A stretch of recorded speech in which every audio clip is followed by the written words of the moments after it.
Buenos días, queridos estudiantes, y como ven, el día de hoy estoy aquí con un gran cerebro en mi cabeza. El día de hoy vamos a estudiar la neurodidáctica. Empecemos. Cuando nosotros pensamos en la neurodidáctica, nos ponemos a pensar en esto conocido como la revolución del sistema educativo. ¿Qué significa esto de la revolución? En los últimos tiempos, la forma de cómo se enseña y cómo se piensa que los niños deben aprender ha ido cambiando. Y este cambio ha sucedido como consecuencia de los estudios y descubrimientos que se han hecho en cuanto al cerebro, y en cuanto a la manera en cómo los niños aprenden. Hoy en día entendemos que los niños aprenden haciendo, experimentando, vivenciando situaciones de aprendizaje. Es así que se va a aplicar los conocimientos de la neurociencia, todo aquello que se sabe acerca del cerebro, para poder generar mejores métodos en los procesos de enseñanza y aprendizaje. Es la neurodidáctica, es aquella aplicación de los conocimientos en neurociencia para generar mejores estrategias en el proceso de enseñanza y de aprendizaje. Así, vamos a conocer cuáles son los 5 principios claves de la aplicación de la neurodidáctica en el aula de clases. El primero de los principios es este: los cerebros son únicos. Debemos comprender, es necesario que lo tengamos claro, que los cerebros son únicos. No hay dos cerebros iguales, por más de que fueran los cerebros de gemelos idénticos. Aquí tenemos a las gemelas Olsen. A pesar de que puedan haber crecido con los mismos estímulos, en un mismo contexto, no hay dos cerebros iguales, porque cada experiencia que tengamos, cada situación que nos suceda, va a ocurrir, va a permitir los cambios a nivel del cerebro, y esto va a hacer que cada cerebro sea único. El cerebro es altamente plástico, es otro principio que tenemos que tener bien claro. A ver, vamos a pedir la participación de ustedes, a ver qué me dicen, qué significa cuando decimos que el cerebro es altamente plástico. Cuando nosotros hablamos del cerebro que es altamente plástico, esto significa que nuestro cerebro tiene una alta plasticidad, una alta capacidad de adaptarse y de cambiar ante situaciones. Es tan impresionante la plasticidad del cerebro que puede, incluso en situaciones muy graves, como el caso de una hemisterectomía, que significa que a una persona por una condición de salud grave le tengan que retirar la mitad del cerebro, es decir, todo un hemisferio, le sacan todo un hemisferio, como podemos observar en esta imagen. La persona se queda solo con un hemisferio cerebral.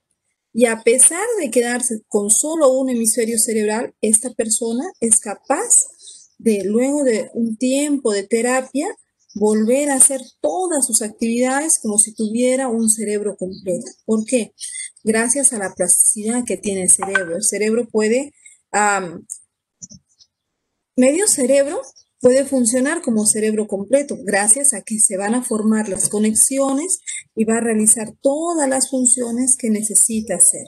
Por eso se dice que el cerebro es altamente plástico. Entonces, nuestro cerebro es capaz de adaptarse y capaz de cambiar ante nuevas situaciones. Es por lo tanto que puede aprender también nuevas cosas, podemos crear nuevos hábitos. Incluso cuando se habla de la plasticidad del cerebro, se habla del tema de los hábitos. Se dice que si uno practica una actividad nueva durante 21 días por lo menos consecutivos, 21 días consecutivos, podemos generar un nuevo hábito y nuestro cerebro se adapta a ese aprendizaje. Por ejemplo, aprender un nuevo idioma, practicar nuevas actividades. Otro de los principios claves es que el cerebro cambia con experiencia. Conforme tenemos experiencias, conforme vamos experimentando nuevas situaciones, nuestro cerebro va a ir cambiando.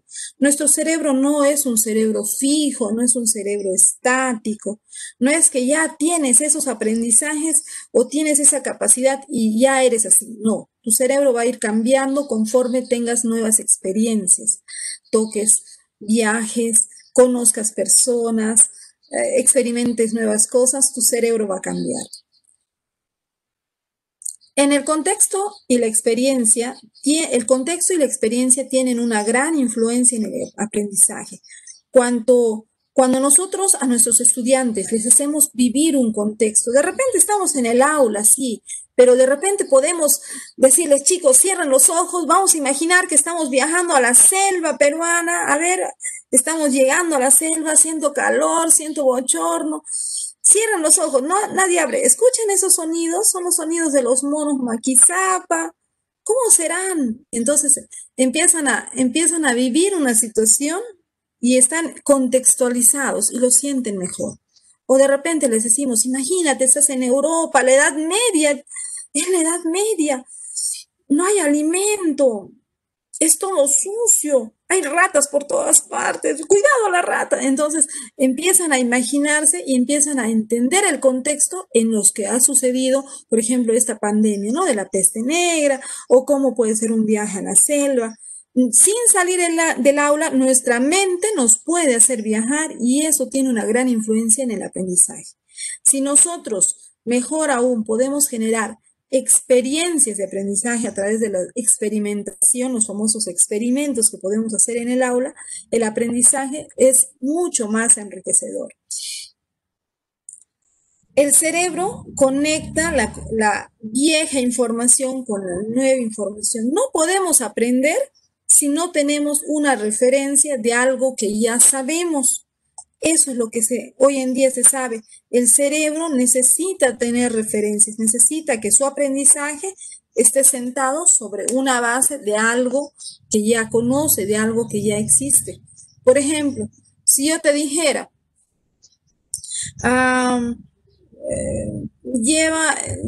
déjame una encomienda o envíame por favor una encomienda de Marvisur. Y tú dices, ¿y dónde es Marvisur? Yo no conozco Marvisur. Bueno, pues yo te digo, ¿no? Para que llegues a Marvisur vas a ir por Girón 2 de Mayo y conoces dónde está el paradero de autos que van a Ambo. Sí, sí, ahí, eso sí conozco, ya. De ahí, a media cuadra, una casa verde. Entonces, ¿qué te estoy dando? Te estoy dando referencias, te estoy dando pistas de algo que tú sí conoces para encontrar algo nuevo. Igual funciona con el cerebro. Nuestro cerebro necesita aprender en base a algo que necesita tener una referencia de algo que ya conoce para lograr un nuevo aprendizaje. Si tú le das un nuevo aprendizaje de la nada sin que haya tenido ninguna referencia, pues es más complicado o a veces ni siquiera se llega a lograr ese aprendizaje. Por ese motivo es necesario que nuestros niños aprendan tocando, por lo menos, y si llega a ser, no hay posibilidad de que lo toquen, de que lo vean, por lo menos mostrarles una imagen, un video, o por lo menos hacerles imaginar tomando en cuenta algo que ellos conocen. Pensemos, por ejemplo, en las imágenes que hemos visto. No sé si ustedes alguna vez han visto esto de los extraterrestres y vemos ahí la cultura Chavín, por ejemplo, ¿no? El lanzón de Chavín. Se ve ahí una imagen de una criatura que tiene dientes, que tiene colmillos de tigre y tiene una gran cantidad de alas, ¿no? ¿Qué es lo que dicen hoy en día de esta imagen, por ejemplo? Dicen de repente, para los Chavín, tal vez este haya sido un extraterrestre, un ser volador, pero ellos lo han representado con algo que conocían, que eran las alas. O de repente, de esa manera, por eso, cuando vemos algunas imágenes aladas, que tienen alas en la mitología griega, maya, en todas esas culturas antiguas, se cree que en realidad están representando extraterrestres, pero le han puesto las alas porque era algo que ellos conocían. Entonces están haciendo referencia a algo que ya su cerebro conoce. Es para decirte de alguna manera que nuestro cerebro tiene que conectar con información antigua de algo que ya sabe para crear un nuevo aprendizaje. Esos han sido los 5 principios claves para aplicar la neurodidáctica en el aula. Para poder aplicarla bien, es necesario también derribar los neuromitos, es decir, aquellos mitos respecto al cerebro que existen en la educación. Veamos el primer mito. El primer mito es uno de los mitos más conocidos que dice, solo se usa el 10% del cerebro. Solo se usa el 10% del cerebro. ¿Quién nos ha dicho esto? De repente ustedes lo han visto, lo han leído en alguna parte o habrán visto, hay una película llamada Lucy, donde Morgan Freeman al inicio empieza a mencionar de que solamente usamos el 10% del cerebro. ¿Qué nos dan a entender con esto? Nos dan a entender que el cerebro por un momento está encendido, en on, y luego está apagado, en off, así. ¿Ustedes qué dicen? ¿Solo usaremos el 10% del cerebro o usaremos un poquito más? 10%. Es un neuromito. ¿Por qué? Porque en realidad nosotros sí usamos todo nuestro cerebro. No es cierto esto es falso. Es falso cuando dicen que solo se usa el 10% del cerebro, eso es una falsedad. ¿Cuál es la verdad aquí? Aquí la verdad es que en realidad nuestro cerebro se utiliza en forma completa, total. ¿Y es por qué? Se ha hecho pruebas de imágenes tomográficas en vivo, en tiempo real, y se ha visto que el cerebro está funcionando al 100%. Incluso se ha demostrado que cuando dormimos, incluso cuando estamos dormidos, todas las áreas del cerebro están activas. Cuando estamos despiertos, todas las áreas del cerebro están activas. Cuando dicen solamente usamos 10% del cerebro, ¿qué significaría? ¿Que solamente una parte del cerebro está activo y el resto de nuestro cerebro está apagado? Pues no es así. Se ha evidenciado las pruebas. A las pruebas, ¿no? Hay que remitirnos, ¿no? ¿Qué nos dicen las pruebas tomográficas de una persona viva, pensando, riendo, soñando, durmiendo? Todo el cerebro está funcionando, por lo cual, desde el punto de vista educativo, podemos afirmar que no existe un límite al aprendizaje de los alumnos y que vale la pena el esfuerzo para llegar a poner en marcha esa gran maquinaria en su cerebro, que es el cerebro que tiene. O sea, el cerebro está funcionando al 100%, solamente que a veces nosotros no le sacamos ese provecho. Pero el cerebro sí usa todo el tiempo. Así, ahorita no estés pensando en nada, estás ahí pensando, a ver, me escribirá el amor de mi vida al WhatsApp. Todo tu cerebro sigue funcionando al 100%. Solamente que hay que hacer que se desarrollen las potencialidades que tú deseas. El segundo neuromito nos dice lo siguiente. Nos dice, la capacidad mental es heredada y no podemos cambiarla. Aquí en la fotografía, ¿a quién tenemos? Tenemos a uno de los grandes genios de la humanidad, que es Albert Einstein. Aquí tenemos a su esposa, Mileva Maric, una de las primeras mujeres científicas también, y a su hijo Albert. Entonces, yo les pregunto, ¿la capacidad mental es heredada y no podemos cambiarla o se puede cambiar? Se puede cambiar nuestra capacidad mental. Cuando nosotros pensamos en esta idea de la capacidad mental que es heredada, podemos o no podemos cambiarla, es una idea que durante mucho tiempo ha estado acompañando a la humanidad. Pero ¿qué es lo que se sabe? A la luz de los hechos. A la luz de los hechos se sabe que la capacidad mental no necesariamente es heredada, pero sí se sabe que podemos cambiarla. Y podemos cambiarla conforme nuestro cerebro se ejercita, conforme nuestro cerebro tiene nuevas experiencias, conforme nuestro cerebro practica, conforme nuestro cerebro vive nuevas oportunidades de aprendizaje.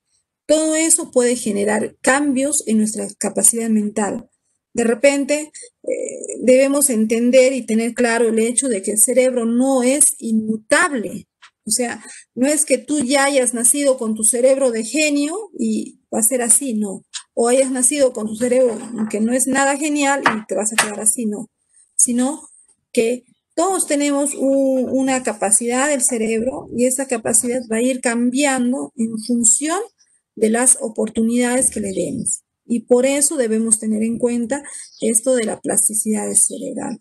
Este niño que tú tienes en aula y este niño tú le das lo mínimo, a ver, solamente vas a aprender 1 más 1, 2 y no le das nada más. Entonces su cerebro va a aprenderse solo eso y durante toda su vida solamente esa situación y no va a desarrollar. Pero ese niño que tú le das situaciones retadoras, situaciones donde hay problematización, entonces ese niño va a tener mayores posibilidades de desarrollarse y su plasticidad cerebral pues va a ser mucho mayor y va a tener cambios, mejoras. ¿Cuántos niños o hombres y mujeres de ciencia realmente geniales existen en la humanidad, cuyos padres no han sido nada geniales, pero ellos han buscado superar esas dificultades y lo han logrado? Así nosotros también podemos ser esas personas que logremos esto con nuestros niños y niñas. Veamos el tercer mito, el tercer neuromito en educación. Los resultados de aprendizaje mejoran si hay actividades con su estilo de aprendizaje, visual, auditivo o sinestésico. ¿Qué nos está diciendo aquí? Nos está diciendo que si yo a mi niño que tiene, ahora que conocemos que existen las inteligencias múltiples de Gardner, que nos ha enseñado un montón, sabemos que algunos aprenden mejor visualmente, ahí está, ¿no? El niño que tiene un aprendizaje visual, de repente viendo videos, películas, imágenes. Otros que tienen un aprendizaje auditivo, escuchando sonidos, música, la misma voz de su profesor. Y otros que su cerebro aprende sinestésicamente, haciendo, practicando, moviéndose. Entonces, ¿qué nos dice este neuromito? Nos dice que si le damos al chico, a la chica, le enseñamos de acuerdo a su estilo de aprendizaje, aprenderá mejor. ¿Ustedes qué dicen? ¿Será cierto o no será cierto? Efectivamente, cuando nosotros pensamos en esto, muchas veces decimos, bueno, pues si tienen un aprendizaje visual, hay que darle enseñanza visual. Si tienen un aprendizaje auditivo, hay que darle enseñanza auditiva. Y si tienen un aprendizaje sinestésico, hay que darle esto. Lo que sucede en la práctica, a la luz de la práctica y de los hechos, se ha llegado a experimentar estas situaciones, estas formas de aprendizaje en Europa, ¿no? Específicamente en España han habido algunas instituciones educativas que han llegado a clasificar a los niños con las letras V, A y C, según el tipo de aprendizaje que en ellos predominaba. Y una vez clasificados los niños de esta manera, las sesiones de clase han sido primordialmente visual para los que tenían la letra V, auditivos para los que tenían la letra A y sinestésico, práctico para los que tenían clasificación C de sinestésico. Y luego de haber experimentado durante un tiempo con estos estudiantes según su estilo de aprendizaje, los resultados fueron negativos, que en realidad no se habían logrado muchos ni mejores aprendizajes en ellos. Al contrario, el niño había sufrido un retroceso en su forma de aprender. ¿Y esto debido a qué? Debido a algo que hoy en día se llama interconectividad. ¿Qué es la interconectividad? Es un procesamiento no independiente, es decir, el cerebro tiene todas las áreas cerebrales interconectadas entre sí. Aquí, por ejemplo, yo tengo mi cerebro, ahí lo puedes ver, mi supercerebro, mi zona frontal, mi zona occipital, mis lóbulos cerebrales. Mi lóbulo occipital es el de lo visual. Mi lóbulo frontal de lenguaje. Mi temporal es auditivo. Pero yo no aprendo solamente con mi lóbulo occipital, que es el visual. Yo aprendo con la interconexión de todos mis lóbulos cerebrales. En el cerebro todo está interconectado. Por ese motivo, hoy en día no podemos caer en las etiquetas porque pueden llegar a perjudicar a nuestros estudiantes.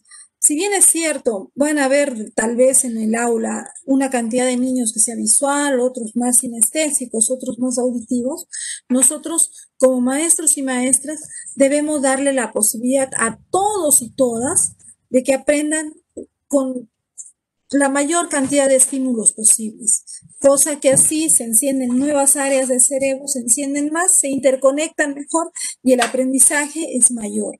Eso es lo que debemos lograr con nuestros niños y niñas. Veamos ahora el cuarto mito en educación, el cuarto neuromito. Hemisferio dominante. Se habla de los hemisferios dominantes y aquí tenemos que este cerebro, justo, miren, mi cerebro está dividido en dos mitades, hemisferio derecho, hemisferio izquierdo. Ahí están. A ver, para saber cuál es el hemisferio dominante, tú simplemente debes saber con qué mano escribes. Por ejemplo, yo escribo con la mano derecha. Y si escribo con la mano derecha, significa que mi hemisferio dominante es mi hemisferio izquierdo. Veamos qué nos dicen acerca del hemisferio izquierdo. Nos dicen que el hemisferio izquierdo es el hemisferio de la lógica, de la matemática, de los cálculos. ¿Y saben qué? Yo no soy tan matemática que digamos, y de los cálculos estoy un poco alejada, sí, bien alejada. Pero, ¿y de qué se encarga entonces el hemisferio derecho?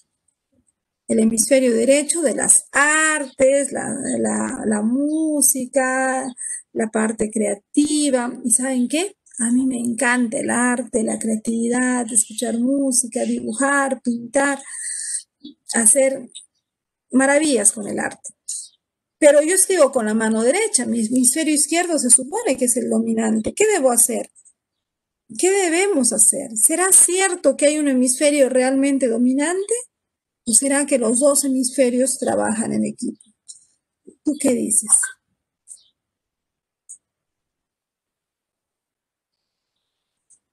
Cuando nosotros hablamos de los hemisferios, es común pensar de que debemos darle la enseñanza a nuestros niños de acuerdo al hemisferio que en ellos domina. Si domina el hemisferio izquierdo, entonces escriben con la mano derecha. Entonces estos chicos pues deben ser más matemáticos, más científicos, más calculadores, más lógicos. En ellos predominen eso, entonces hay que darle más matemática, más lógica, más ciencia. En cambio, si el niño escribe con la mano izquierda, bueno, pues ese niño es artista, predomina en el hemisferio derecho, es artista, hay que darle clases de música, de dibujo, pintura, etc. Pero la verdad es la verdad tan pura y a la luz de los hechos y de las investigaciones nos dice lo siguiente. Nos dice que en primer lugar eso está mal. Está mal porque los dos hemisferios, derecho e izquierdo, están interconectados. Aquí en medio existe el cuerpo calloso, una parte que permite la interconexión de ambos hemisferios. Y esto ha llevado, ha inducido a los maestros y maestras durante mucho tiempo a creer que se debía enseñar a los niños según hubieran nacido con una predominancia del hemisferio cerebral derecho o izquierdo y así facilitar el aprendizaje. Eso ha sido un error durante muchos años. Hoy en día, gracias a la imaginería cerebral, es decir, las imágenes que se pueden tomar en 3D, en tiempo real, a través de una tomografía del cerebro, se demuestra que usamos ambos hemisferios y lo usamos de forma integrada. Por lo tanto, al niño, al adolescente, al joven, al adulto, debemos darle los dos tipos de estímulos, tanto para el hemisferio derecho como para el hemisferio izquierdo. Imagínate que estés con estudiantes universitarios, ingenieros, que solamente le hayas trabajado su hemisferio izquierdo de la matemática, los números, el cálculo, y no se haya trabajado en ellos el arte, la creatividad, la imaginación. ¿Qué obra podrá hacer? Creativa, llamativa, que sea visualmente hermosa, que sea funcional. ¿Podrá lograrse o no? Imagínate que a tu niño que has tenido que es solamente artista, le has le has quitado la posibilidad de la ciencia, de la matemática, del cálculo, del análisis lógico. ¿Qué pasa con ese niño? Ese niño pues va a tener, de repente esa habilidad artística la puede llevar a la ciencia. La creatividad que tiene la puede llevar a la ciencia. Hoy en día hemos visto en esta pandemia, hemos evidenciado cómo médicos que toda una vida han sido médicos con un pensamiento científico, han hecho uso de su creatividad e imaginación para dar soluciones creativas a estos problemas de la pandemia. Por ejemplo, un médico del Hospital Almenara ha usado creativamente esas máscaras squash para, para, para buceo, la ha usado para, como son máscaras más completas, para darle oxígeno a pacientes que lo necesitaban. Y ha tenido mejores resultados que las típicas máscaras que usaban para darles oxígeno. Entonces, ha usado su ingenio, su creatividad, sus conocimientos y lo ha usado de forma integrada. Entonces, esto es un mito y debemos deshacernos ya de ese mito. A nuestros niños, niñas, adolescentes, jóvenes e incluso adultos debemos darle todo de manera integrada. Ya, olvídense esto, ya no más con esto, sino a seguir adelante con una educación y una formación integrada. Veamos ahora el cuarto mito. El quinto mito, neuromito en la educación nos dice, la estimulación temprana mejora el desarrollo del cerebro. A ver, ustedes me dicen, ¿será cierto este mito o será también? Tenemos dos situaciones encontradas. Algunos están de acuerdo con que la estimulación temprana mejora el desarrollo del cerebro y otros no. ¿De dónde surge este mito y qué es lo real? ¿Qué es a la luz de los hechos? ¿Qué es lo real que se sabe? Se sabe que esta idea de la estimulación temprana mejora el desarrollo del cerebro, se sabe por una experiencia que tuvo un científico en bebés monos, ¿no? Él había experimentado con monitos y a los monitos les había dado, y también se hizo la experiencia con ratas, más con ratas.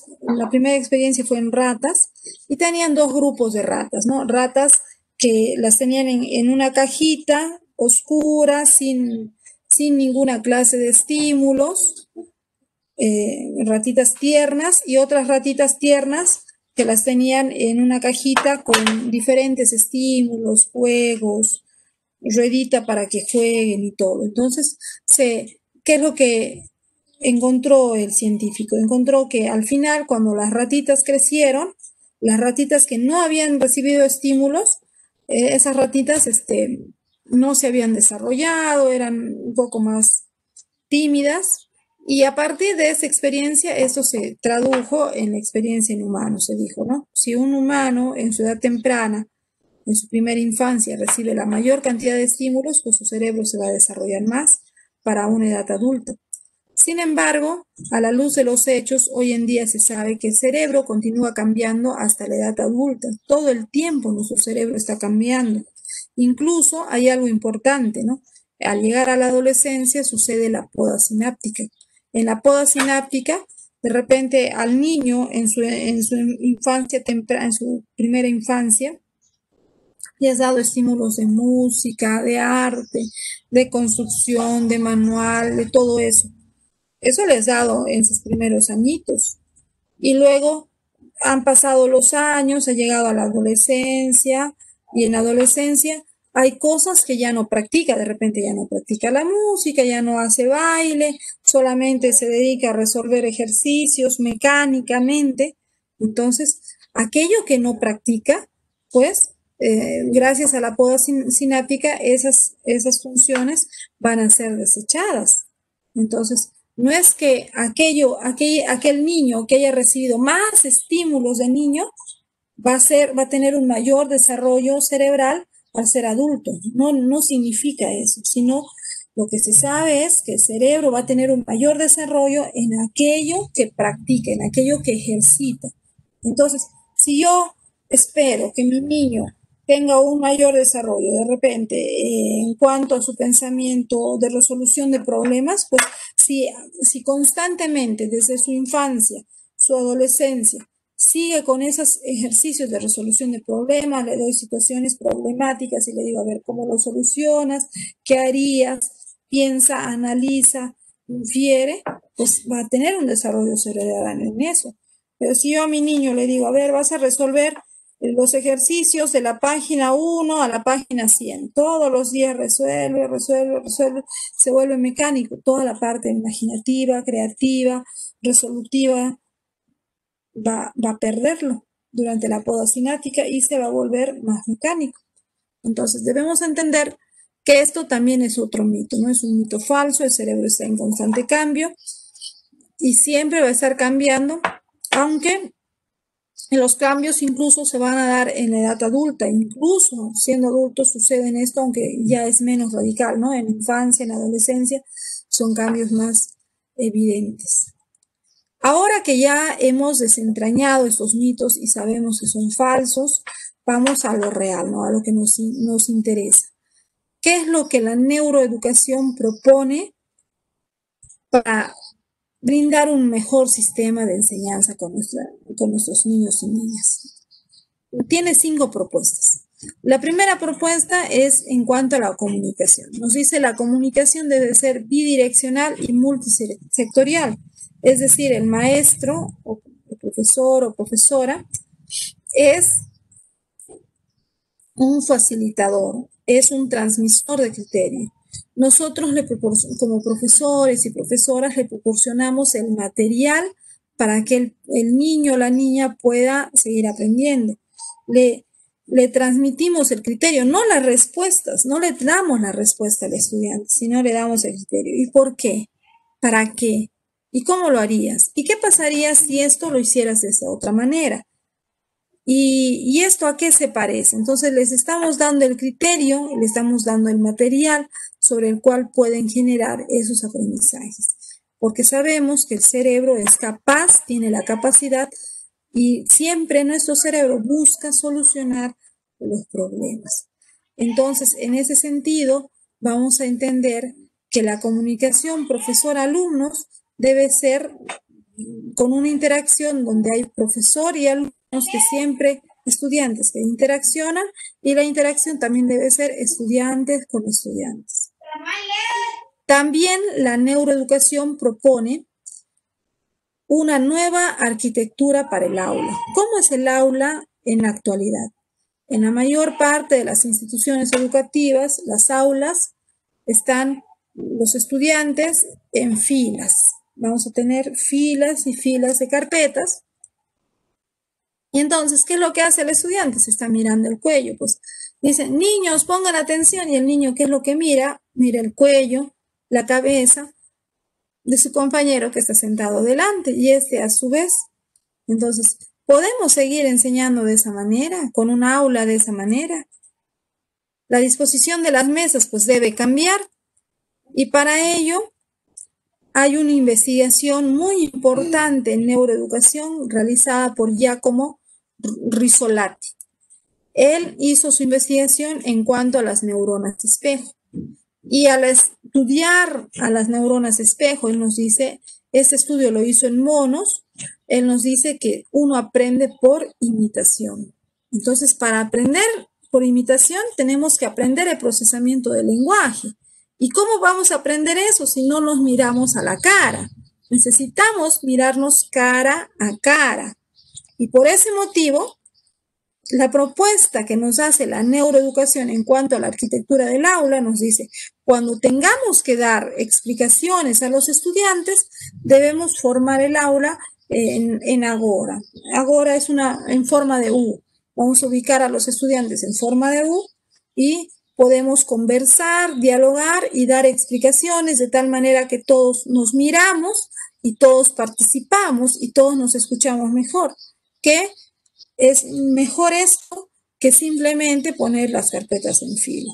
Y si no hubiera espacio, pues por último nos sentamos al piso, hacemos espacio y podemos hacer esta participación. A mí particularmente me ha funcionado muy bien, he logrado mejor atención de los estudiantes, mejor participación. Es increíble cuánto cambia el día que les digo, chicos, sus carpetas en fila, y voy a explicarles un tema, a decirles, chicos, todas sus carpetas lo ubican en U y vamos a trabajar ahora. Y entonces todos están mejor predispuestos a poner atención, a mirar. Y es más fácil controlar la atención porque tú te das cuenta qué niño se distrajo, qué niño está hablando. Entonces ya no tienen esa opción, tienen la opción de poner atención y de participar realmente en cuanto a lo que se está tratando. Pero si queremos generar un trabajo colaborativo en el aula, ahí sí formamos a los chicos en grupos. Entonces, esa arquitectura del aula de carpetas en fila, mirándose el cuello, pues ya debe cambiar y ahora debemos hacer nuevas formas de cómo organizamos el aula para trabajar. Trabajo colaborativo en grupos y para dar explicaciones, el aula en uno. Otro consejo que nos propone la neuroeducación es en cuanto a las tareas en el aula. Dice, las tareas en el aula deben dejar de ser estas tareas repetitivas, tareas mecánicas. Estas tareas mecánicas no permiten valorar las competencias que nuestros estudiantes están alcanzando. Entonces, ¿qué debemos hacer? Debemos proponer tareas donde los chicos aprendan a operar herramientas y así aprendan procedimientos, prácticas. Deben ser más prácticas. Sin práctica no se aprende. Yo les pregunto, ¿conoce un curso de cocina sin práctica? Imagínate que te dicen, hoy día vamos a aprender a preparar arroz chaufo. Hacerlo si no lo practicas? ¿Realmente habrás aprendido si no lo has practicado alguna vez? Pues difícilmente lo vas a hacer. De repente te aprenderás, a ver, los ingredientes son tales, se pone esto, pero pasa un tiempo y lo habrás olvidado, pero hazlo y lo aprenderás por siempre. Hazlo y tendrás el criterio de qué cantidad de sal. Cuando te dice una pizca de sal, tú ya sabrás cuándo es una pizca de sal. De repente la primera vez que lo haces, le habrás echado mucha sal, y luego de esa práctica habrás adquirido el criterio para poder hacerlo bien. Entonces, las tareas que debemos proponer a nuestros estudiantes son tareas donde ellos pueden aprender procedimientos para aprender a operar las herramientas, para aprender a operar situaciones. La cuarta propuesta de la neuroeducación es en cuanto a la memoria. ¿Qué nos dice la memoria? Nos dice cómo están memorizando los alumnos, cómo funciona la memorización en la actualidad. Mira, ve qué es lo que nos proponen actualmente y cómo debería ser.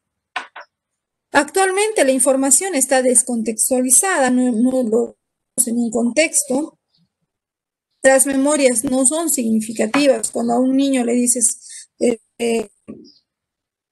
memorízate la teórica, pues no es significativo, no está contextualizado, a menos que veamos una estrategia de que esto sea así. Entonces, ¿qué pasa? Cuando hacemos una memoria que no es significativa, estas memorias a los 3 días, el 50% de lo que se memorizó ya se ha perdido. Y al cabo de una semana, el 90% ya se ha perdido, solamente se ha retenido un 10%. ¿Por qué? Porque la memoria no ha sido significativa. ¿Cómo podemos hacer que una memoria llegue a ser una memoria de largo plazo, una memoria significativa? Cuando a la memoria le ponemos emoción, le pones corazón. Lo que el niño aprende, le pone corazón, le está poniendo una emoción a ese aprendizaje. Para eso debemos generar las situaciones donde pueda haber una situación donde los emociones, les genere alegría o les genere miedo también, ¿no? Porque también es otra emoción importante. Entonces, las memorias significativas son aquellas donde hay estímulos atractivos, donde algo que al niño le gusta. Son emociones positivas, se alegra, se siente feliz de estar haciendo eso y hace uso de las neuronas espejo, es decir, está imitando, está viendo la cara del que le enseña, está viendo las emociones, los gestos, y entonces esa emoción llega al cerebro-corazón y el aprendizaje es significativo. Y la última propuesta de la neuroeducación es en cuanto a la evaluación. ¿Qué debemos evaluar? Debemos evaluar una adquisición de competencias, asegurarnos de que nuestros niños, nuestros estudiantes, nuestros jóvenes están adquiriendo las competencias, son competentes, son capaces de solucionar problemas con un sentido ético. Hay una transferencia de conocimiento a conocimientos nuevos, que ellos han rescatado conocimientos y se los han apropiado. Ha habido esa transferencia de conocimientos. Y para eso se necesita un entrenamiento neurocognitivo, donde el niño debe ser capaz de hacer una autoevaluación, autoevaluarse y reflexionar y compartir aquello en lo que ha reflexionado.